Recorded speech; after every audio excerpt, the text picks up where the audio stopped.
ভারতীয় ভিসা আবেদনকারীদের জন্য গুরুত্বপূর্ণ আপডেট, সেই সাথে ইন্ডিয়ান ট্যুরিস্ট ভিসা নিয়ে নতুন তথ্য দেব। ভারতীয় ভিসা অ্যাপ্লিকেশন সার্ভারে বড় ধরনের পরিবর্তন আনলো।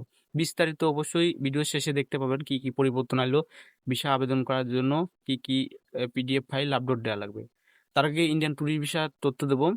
তো এই মুহূর্তে যারা ইন্ডিয়ান ট্যুরিস্ট ভিসার জন্য ওয়েট করে আছেন, আমরা ওয়েট করা ছাড়া আর কিছু করার সম্ভব না। কারণ ইন্ডিয়ান ট্যুরিস্ট ভিসার ব্যাপারে যেসব তথ্য পাচ্ছি, সহজে ইন্ডিয়ান ট্যুরিস্ট ভিসা খুলছে না। আমি যতদূর জানি বাংলাদেশ ভারতের মধ্যে কিন্তু দ্বন্দ্ব চলছে একের পর এক, আবার পুশ ইন করছে ভারত থেকে বাংলাদেশের লোক, যার কারণে ইন্ডিয়ান ট্যুরিস্ট ভিসা খোলার সম্ভাবনা একেবারেই নেই।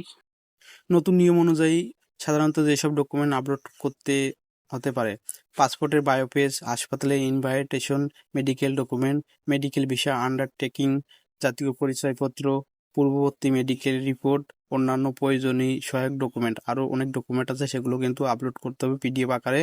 তো নতুন নিয়ম অনুযায়ী কিন্তু এইগুলো করতে হবে। আস্তে আস্তে কঠিন হচ্ছে কিন্তু মেডিকেল ভিসা।